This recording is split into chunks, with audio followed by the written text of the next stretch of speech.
Our story begins with a revelation of who Pandora really is after all this time. It turns out that in the year 8000 BCE, she first encountered Pandora's box, and she opened it, unleashing the 7 hells onto the world. Because she opened it, she is punished with immortality, so she will have to see what the sins that she released do to the world. After these events happen, she wanders the world the entire time, trying to find a way to undo what she's done so that she can finally rest.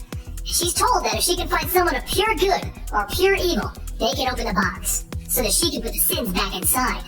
Her idea is that Superman must be pure good, so she brings it to him to open. But this doesn't go as planned. It goes crazy and tries to possess him. Luckily, Pandora takes it away before it can get too bad, but this leaves a weird taste in Superman's mouth.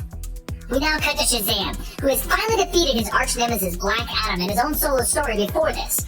He's taking Black Adam's body to Kahndaq to bury his old nemesis, but what he doesn't realize is that Kahndaq doesn't want superheroes on his soil, and by being there, he's actually starting a diplomatic incident. Superman and the Justice League come in to confront Shazam, and as the Justice League doesn't really know who he is in this timeline, a simple misunderstanding escalates into a giant superhero fight rather quickly. This allows Amanda Waller the perfect opportunity to test her new Justice League of America. You see, Amanda Waller and the US government have built their own Justice League, comprised of superheroes that they feel can defeat the members of the Justice League. The Justice League of America shows up during the Justice League and Shazam fight and demands that everybody step down so that the Justice League of America can escort them off of Kahndaq soil. But this is where things get interesting. Superman's powers suddenly go out of control, and his heat vision randomly goes off, killing poor Dr. Light. Once everyone realizes what's going on, Superman submits himself to the JLA and Argus to be taken in. He doesn't know what's going wrong with his powers, and he's hoping that, at least contained, they can figure it out for him. At this point, everybody breaks off to get their own answers as to what's going on. This basically mixes and matches all of the superhero teams. But in the end, we have Wonder Woman's group, Batman's group, and eventually Superman's group on different missions. After a series of dead ends, everyone realizes that their ideas aren't right, and they have no idea what's going on and how to fix this situation. Wonder Woman ends up teaming up with the Justice League Dark to find Pandora, and she believes that Superman's brief encounter with the Pandora's box is the cause. Superman teams up with Question, and this gets him freed from the Argus imprisonment.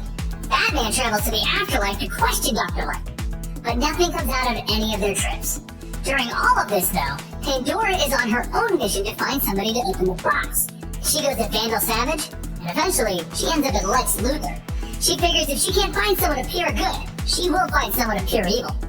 Well, Wonder Woman and the Justice League Dark are still looking for Pandora, and they confront her at Lex Luthor's prison. Wonder Woman insists that they're going to take the box to cure Superman, but once she touches it, it possesses her warlike nature. And as she suddenly becomes evil, all hell breaks loose as Wonder Woman's team tries to save each other by taking the box from each other so that they can't be possessed. But what this does is possess the people grabbing the box. So one by one, Wonder Woman and her group in the Justice League Dark are being possessed by Pandora's box. But the worst case scenario happens when Shazam touches the box. It causes ripples throughout all of the magical planes and gives him the appearance and the attitude of Black Adam. The group continues to fight over the box, with everyone knocking each other around just to get their hands on that power, until Zatanna shows up and knocks everyone away from the box. But even that's not enough, as everyone recovers far too quickly. It comes down to Constantine teleporting in and taking the box and asking simply, in a very John Constantine way, "Miss me?" He teleports himself, the box, and Zatanna to the Temple of Hephaestus. Here, Madame Xanadu explains that this whole time, Pandora had it wrong. Pandora's box is not some all-powerful evil, and it in fact did not house the sins. Pandora's box is actually a doorway to other dimensions. While this is being explained to all of the groups, Batman, Wonder Woman, and Superman arrives at the temple. With everyone here, Firestorm, the hero who can make any element from anything, states that Superman is actually radiating kryptonite, his one weakness. With a little help from Element Woman, they find a small sliver of kryptonite in his bloodstream, which has apparently been causing his weakened state to the point where he can't control his own powers. Then Adam steps up and says that she put it into Superman's brain back in Kahndaq. With everyone asking her why she would betray them, the Outsider comes out of the shadows. The Outsider is a villain who has been seen in the shadows up until now in the New 52, but he hasn't done anything. He walks over and takes Pandora's box and says, "This box isn't magic.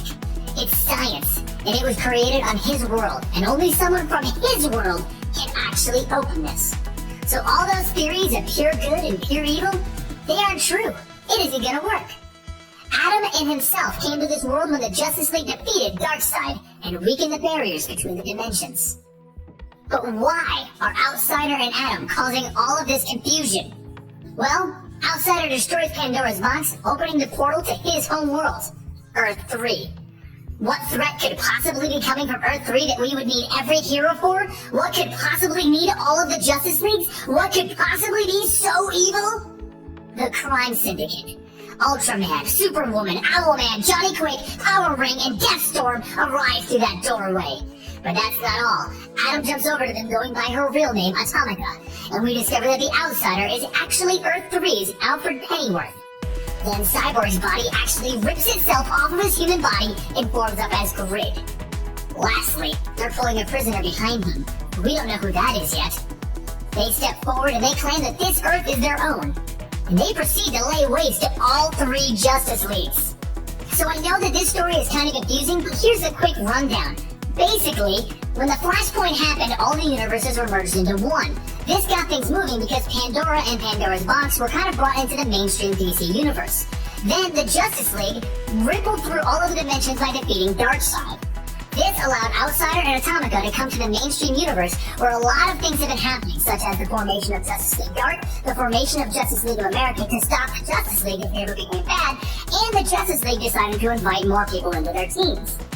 Eventually, Pandora, wanting to find an end to her suffering, decided to find a way to get the box open. Seeking out Superman as a pure good, she decided to let him touch the box, which started everything going on here because everyone assumed that that box is what caused his powers to go crazy. In the end, all that happened was the Outsider broke the box, freeing the Crime Syndicate, which was brought here because the Justice League stopped Darkseid and Flashpoint merged all the universes. Everything is coming together. So where do we go now? Well, our story doesn't end. You see, the story then goes over into the next crossover event, Forever Evil.